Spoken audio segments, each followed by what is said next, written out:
11.3 Polar Coordinates. This is one of my favorite topics because, again, it gets closer and closer to the real world. And we've been stuck in this Cartesian coordinate plane. Well, for some of you, let's see, starting with, say, math starts in second or third grade, and you're now freshmen or sophomores or older, and you've been stuck in the Cartesian coordinate for like 10 years, at least 20 for some of you. So we're going to make our escape now. We're going to get out. So on to polar coordinates. Whoop, that's not what I want. Vectors. Different chapter, different section. I got to open this page here. Full screen. Full screen. And I always start in blue, but this time I'll remember to start in black. So 11.1. 11.3. Now it looks like 11.b. Well, you know what? I'm not going to edit this out because I don't have time. So here we go. 11.3 polar coordinates.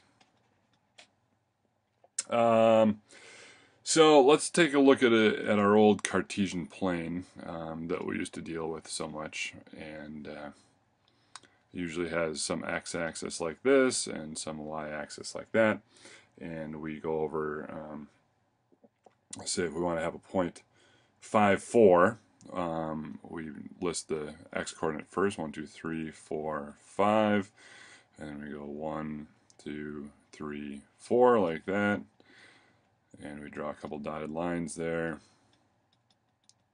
and then we have some point, and this point is the point x, y, and in this situation it's the point 5, 4.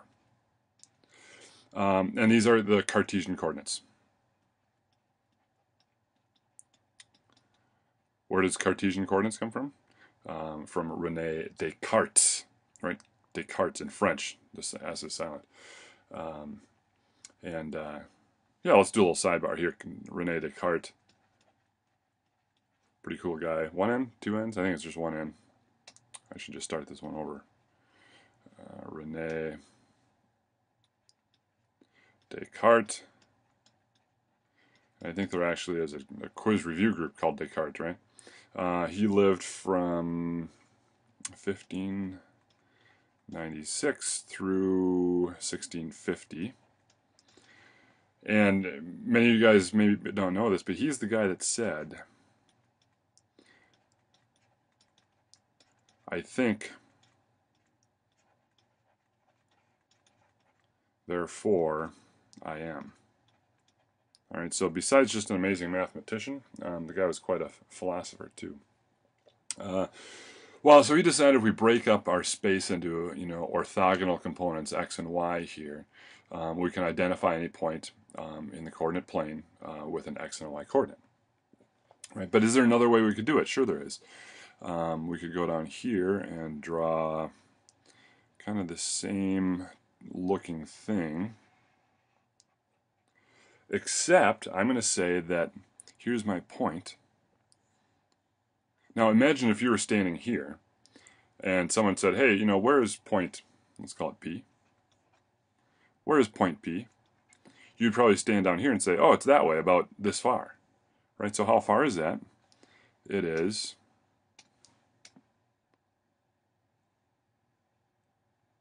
that way, we'll call that R. And which way is it? It's theta. So we can identify this same very point here as saying, it's, in this case, the radius turns out to be 6.4-ish, and the direction is 38.7 degrees. And this is R comma theta. So that's the other way to do this. Now, the example I always use, which kind of indicates my juvenile nature, is when I was a kid, growing up in small town Wisconsin, there were many, many cornfields, and oftentimes when you're looking to cause trouble, do things that you're not supposed to do until you're 21. We'd have parties out in the sticks. So we'd have, say, a party right here, in somebody's cornfield, and here's we'd always have a bonfire, right? That's a key part to any good party, is a bonfire.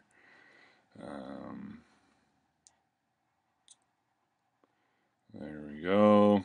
And these are country roads, and oftentimes a certain cornfield is positioned like this somehow.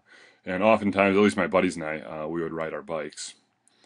So we'd ride our bikes to here, park our bikes, and then we'd walk some way. Right. Well, if this party's out in the middle of a field somewhere, we've got a couple options. We could say I could walk 5 minutes this way, so walk 5 minutes along the road, and then you could say, after a 5-minute walk, you could go, walk 4 minutes this way. Right. Now, if you have, say, friends who are, football players, maybe wrestlers, the stereotypical morons, we could, that's maybe good directions. But if you have someone who's a little more clever, they have, a little more geometric prowess, we might be able to find them, give them better directions, say, give them a distance and a direction, instead of just these, walk this way 5 minutes and walk this way 4 minutes. Well, how do we do that? We know the Cartesian coordinates here, again, conveniently are 5, 4. Okay, but what are the polar coordinates for this one? Right. Well, here it gets a little interesting. We could say, hey, walk for 6.4 minutes at an angle of 38.7 degrees. Right? We could certainly say that. Alternatively, we could, that's supposed to be 6.4, isn't it? 6.4. Right? Alternatively, we could tell them to face backwards, or face this way somewhere, and then walk backwards for 6.4 minutes. So we could say it's minus 6.4, and then they have to walk, backwards in a direction of 218.7. Right? Now that's a little silly, but it would get us there, right? Face this direction and then walk backwards for 6.4 minutes. That works. Alternatively, if we're really messing with them, we could say, all right, yeah, it's a 6.4-minute walk. Turn a little bit to your left. Okay, turn a little bit more to your left. Turn a little bit more to your left until they've done a complete circle and then some. And we could say it's 398.7 degrees. Right. So the point here is that while there's only one set of coordinates in the Cartesian plane, right? This is unique.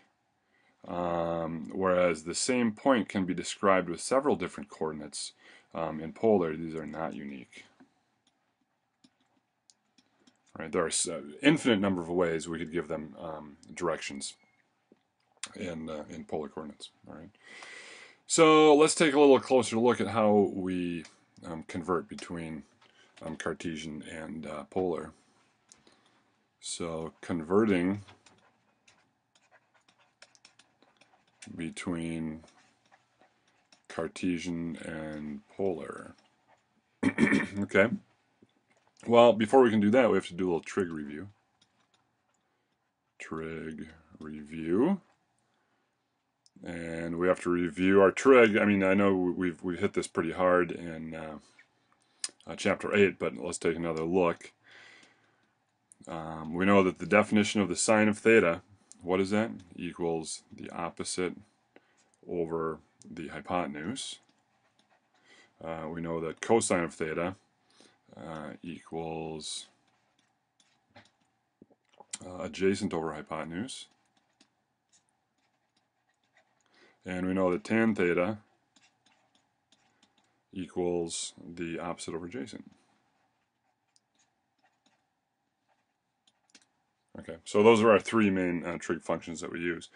And so if we draw a triangle here, and we make this a right triangle, this is the origin. We'll label it the letter O. That's not a 0, that's an O. We have some point out here, P, and then this is going to be our Y, which actually is our opposite side of the angle. This is X, which is our adjacent side of the angle. And so now we can say that to get from polar to Cartesian, right, what do we know?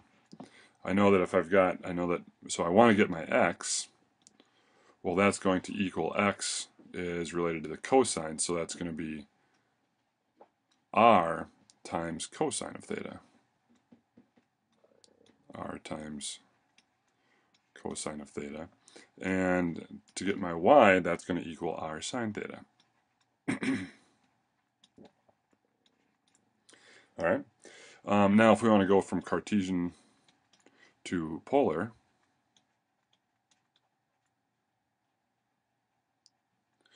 we've got a couple things. We know that to get the R, say I gave you the 5 and the 4, how did I get that 6.4 out of here? I know that R squared equals X squared plus Y squared. And I know that the tangent of theta equals Y over X. All right, so that's how I can get my theta and my radius, given the Cartesian points. All right, so let's practice. And again, this is, a trig student should be able to do this, but we'll practice just in case. I want to convert 4 comma pi over 6 to, so now this is polar, this is r theta, to Cartesian. Okay. Well, x equals r cos theta, which is going to be 4 times the cosine of pi over 6 is root 3 by 2. And so that's going to equal 2 root 3. And then my y is r sine theta. And let's see, the sine of pi over 6 is, well, it's still the radius is 4 times 1/2 equals 2. So this point comes out to be 2 root 3 is the x, and 2 is the y, and that's an xy, like that. Okay, so that's pretty straightforward, and I think you'll find 11.3 overall is pretty straightforward. It's just this concept of goofing around. So let's convert.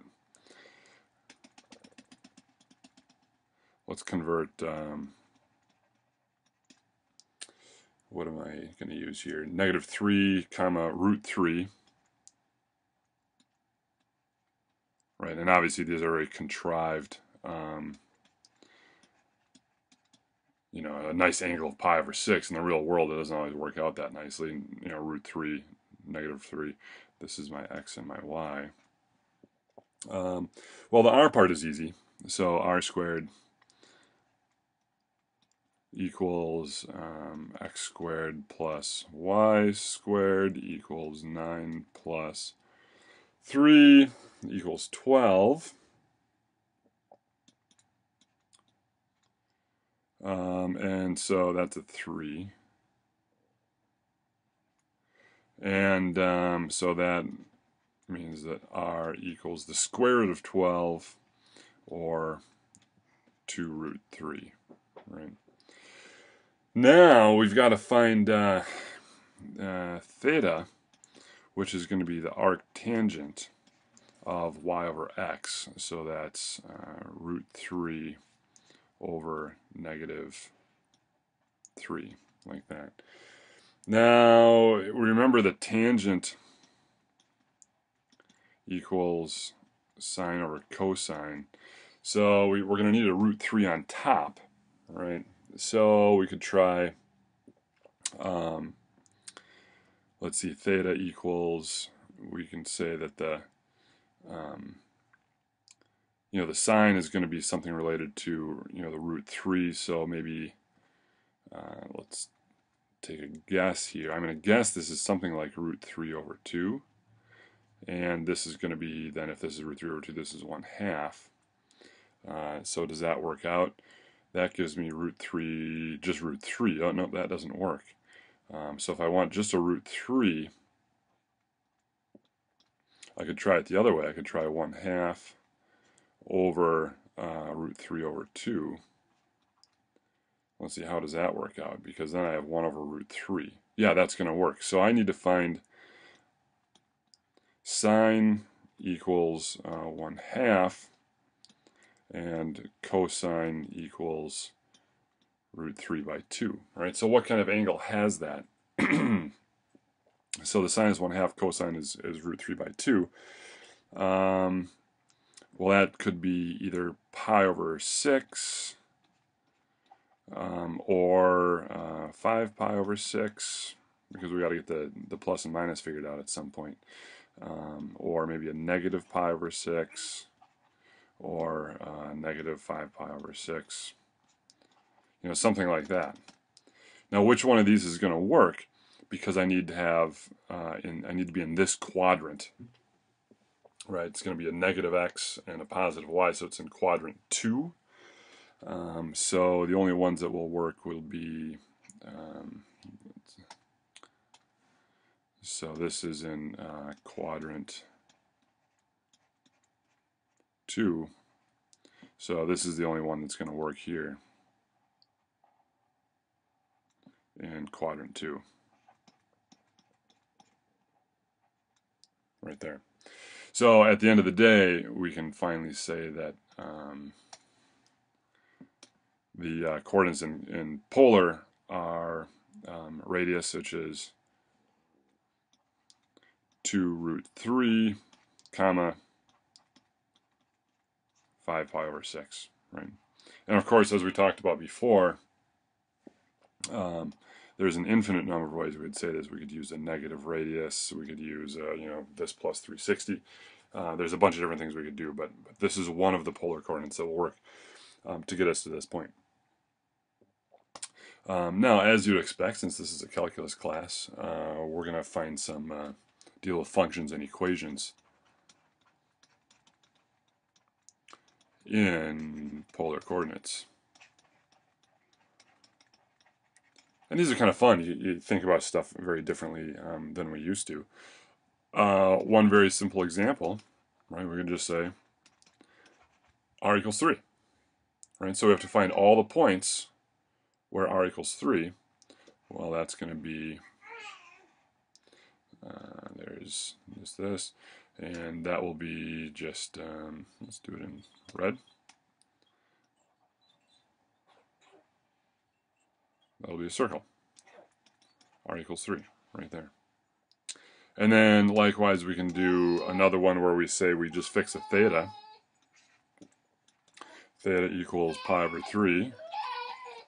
You can hear Wally. Wally's not a fan of polar coordinates, apparently. He likes the old school Cartesian coordinates. He's young. He's young. Someday he'll appreciate that polar coordinates are really the better way to go. So if we said theta equals pi over 3, well, any point where theta equals pi over 3, there, those would all work. Like, it doesn't matter how far I go because I didn't specify r. So any of these points will work. So I could fill that in red. Right? And any of these points work, so this line is theta equals pi over 3. That's that guy there. All right, so that's, not a terribly exciting a couple of graphs. Just knocked over my water. And finally, let's take a look at an inequality. Not finally, but the third kind of easy graph we're gonna draw. What if I say my r is going to be somewhere between 3 and 4? So my r is between 3 and 4. What does that look like? Well, that's any r that falls between 3 and 4. Any point where radius is between 3 and 4 is going to work. So if I sketch that one, here's my circle with radius 3.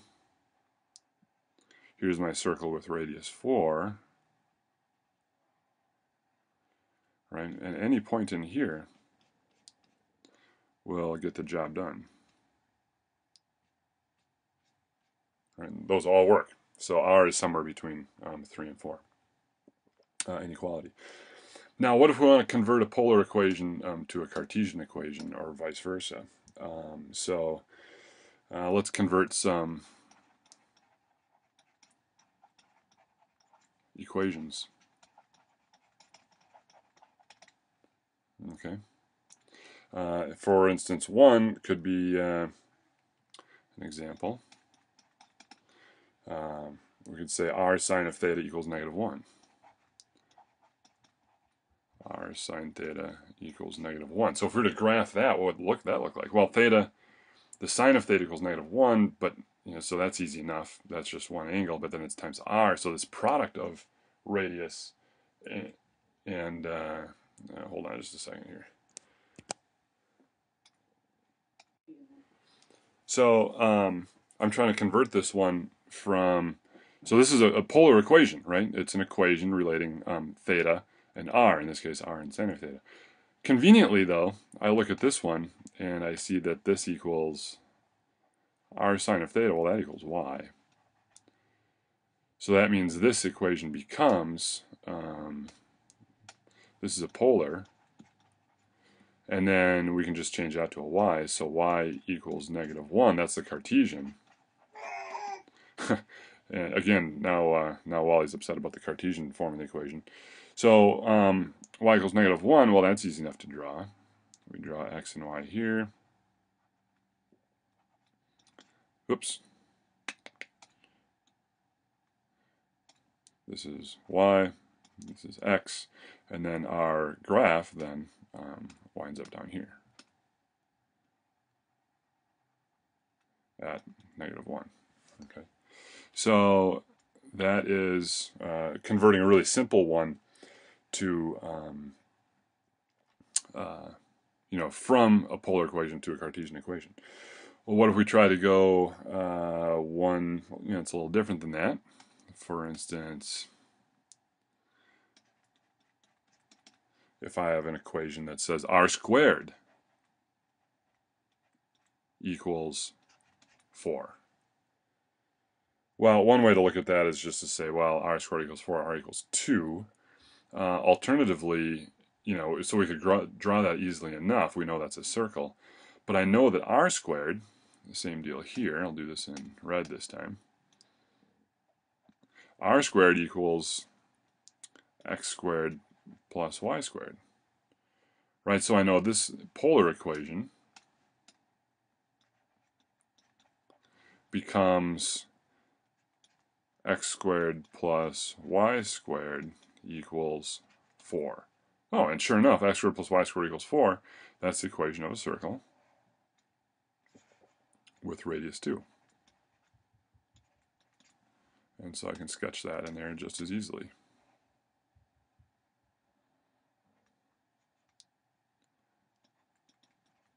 Okay. And then finally, let's take a look at a slightly more interesting one. Oh, I'm not doing full screen here. Let's go to full screen. And I'm on an even number of page. Oh well, we'll burn one more piece of paper. No, I can fit it on here. Yeah, I can fit it on here. No, I'm not going to.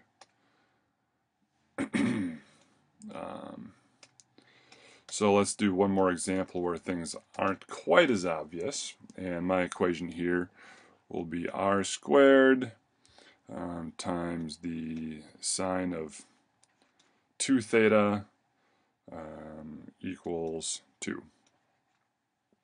Okay, now it's a little unfair because I'm also teaching trig this semester.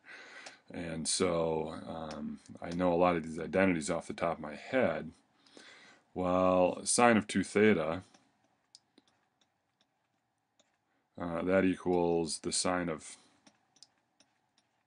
theta plus theta, and that equals, how does that work? It's sine theta cosine theta plus sine theta cos theta equals 2 sine theta cosine theta. All right, so I can replace this one up here with r squared times 2 sine theta cosine theta equals 2. Well, that still doesn't help too much, but what if I rearrange this? I'll write this as 2 times r sine theta times r cos theta equals 2. Oh no, that's a little more convenient. The 2's cancel out even, so I can say, let's do that in red. And so now I can say that r sine theta, well, that's actually y, and r cosine theta is actually x. So x times y equals 1, or alternatively you could write y equals 1 over x. That gives us this kind of tilted hyperbola that goes like this. And like this. Daniel, those sound effects are for you. Y and x. And there we go. So we've converted a kind of goofy one into a pretty clean Cartesian equation. So once again, your trig is going to be pretty important for this stuff, so I'd recommend you print out that trig cheat sheet and keep track of all your identities, because those will be helpful on the homework and quizzes and exam. So thanks for listening. I think that one was a little shorter than I thought it would be, but pretty basic topic. It's going to get a little more tedious tomorrow, so hang in there.